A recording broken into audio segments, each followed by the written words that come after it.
These owners couldn't make up their mind if their establishment was an art gallery, an actual bar, or a garbage dump. And to make things even worse, one of them scammed 25,000 people out of $2 million. We've seen John Taffer encounter some of the most deluded owners as a part of his rescues, but this one ran into some legal issues. In the 4th season of the show, Taffer and his crew headed over to Youngstown, Ohio to rescue a bar called the Martini Brothers Burger Bar. If you're wondering why the business was named this, well, just hear me out.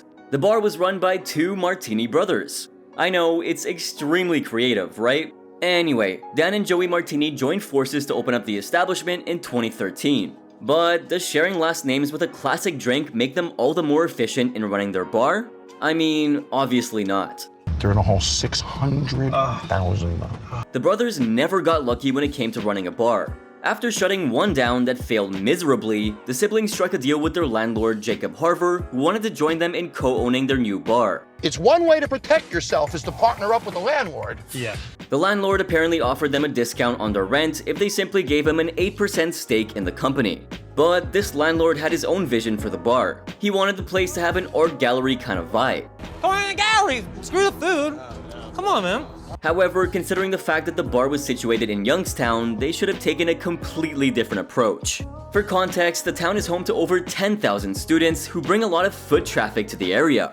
Their patronage is extremely vital to the business's success and can mean failure if they don't appease them. And guess what? They thought it would be a good idea to disregard them. But before the landlord came into the picture, the bar was quite successful. They were making a whopping $60,000 every month. Now that's what I'd call a booming business. It really seemed like the bar was on the right path, but then something went wrong. And that something was the arrival of Harvey the landlord. Harvey should have ideally stuck to the original deal with respect to the rent agreement. But this man wanted to get into the nitty-gritty details of the bar and how it functioned. And this screwed things up completely. As the business started soaring, Harvey's fantasy of owning an art gallery took over. He had the property, he had the talent, and he even knew amateur artists who were waiting to showcase their skills. Hey guys, we're having a percussion circle with Frank on tambourine. Let me hum in the drums. All in all, everything felt so right. People would come to drink, paint, have a good time, and leave. So why not keep these changes, right? Soon enough, the bar doubled up as a cultural center where aspiring artists were invited to showcase their talents. What's more, Harvard would join in every once in a while as well. This guy was obviously extremely bored in the sense that he almost had nothing to do.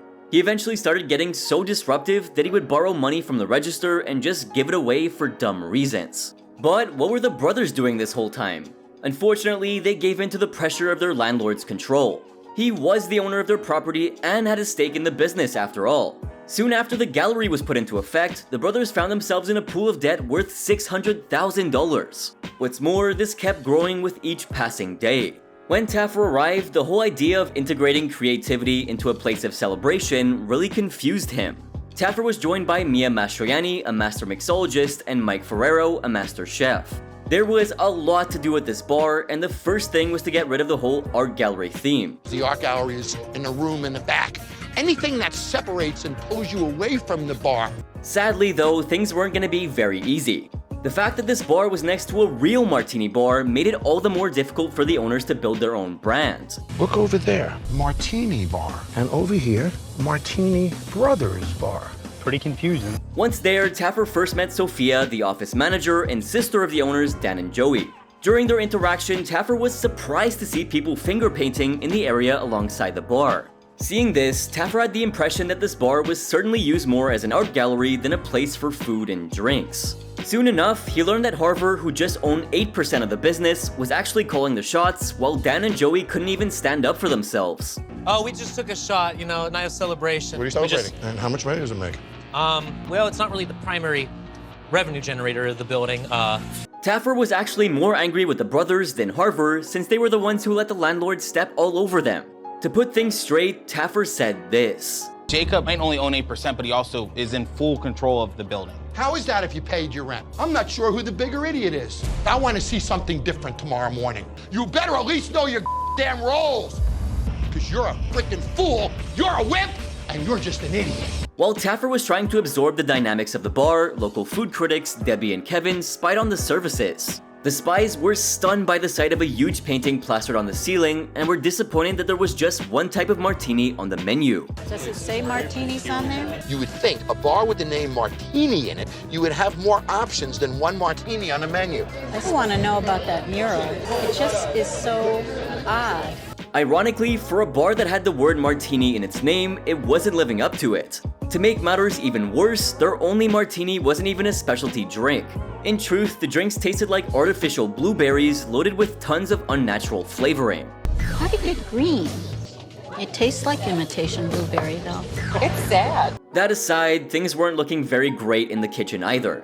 The experts were disgusted when they saw the kitchen serving soggy fries and burgers that were dry and tasteless. He's squeezing the out of that burger. It's gonna be overcooked, it's gonna be dry, disgusting. See all that steam? That's moisture equals soggy fries. God, that's awful. Everything about the bar seemed to be in a state of disarray only because the Martini brothers lacked the most basic management skills. Harvard had almost taken full control of the bar, and there was nothing that the brothers or Chef Mike could do about it. In fact, Harvard treated the bar as his personal space. Hey guys, we're having a percussion circle with Frank on tambourine.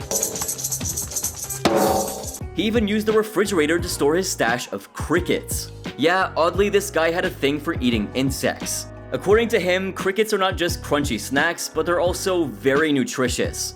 What is this? Those are my crickets. Yeah, they're human consumption food grade. What? They're delicious, they're crunchy.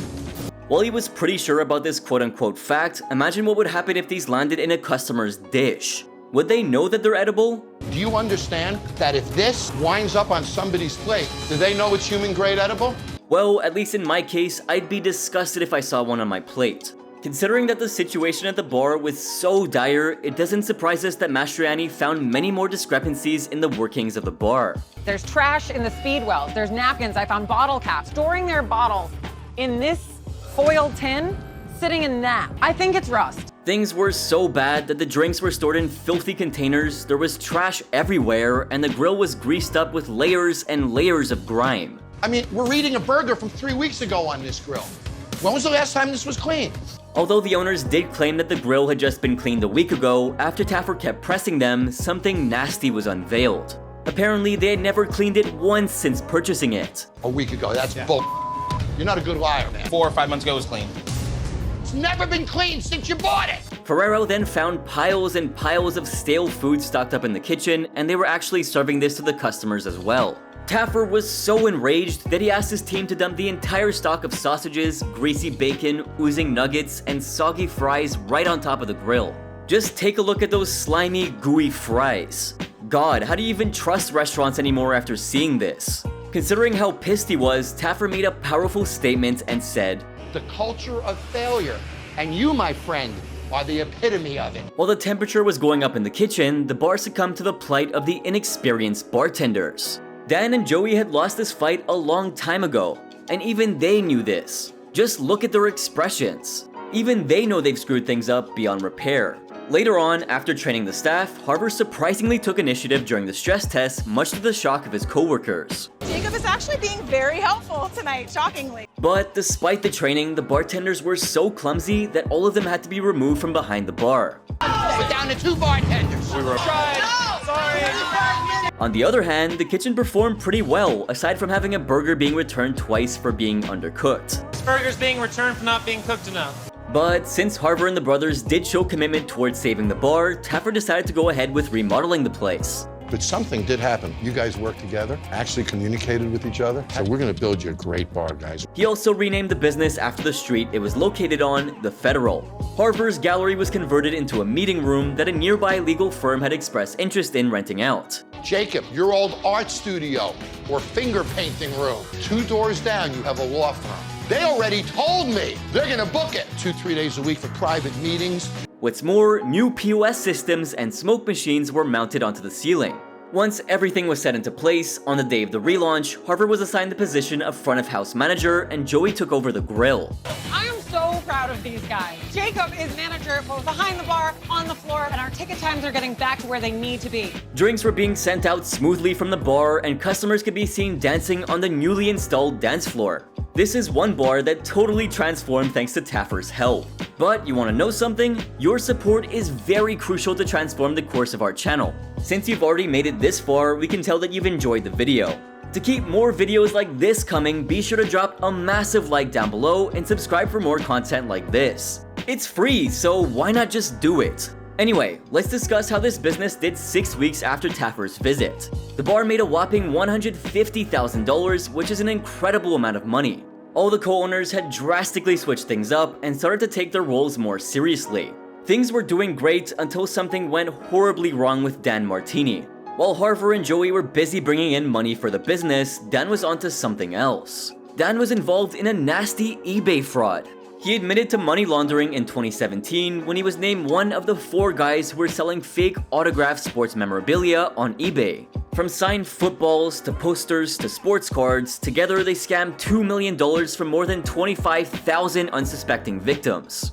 Dan was lucky to just be given a probationary period and some community service. Another member from the team of fraudsters was sentenced to 6 years in prison. Apart from this run-in with the law, as of 2022, the Federal is still up and running. The bar has a 4-star rating on Yelp, which indicates that the reviews are highly positive.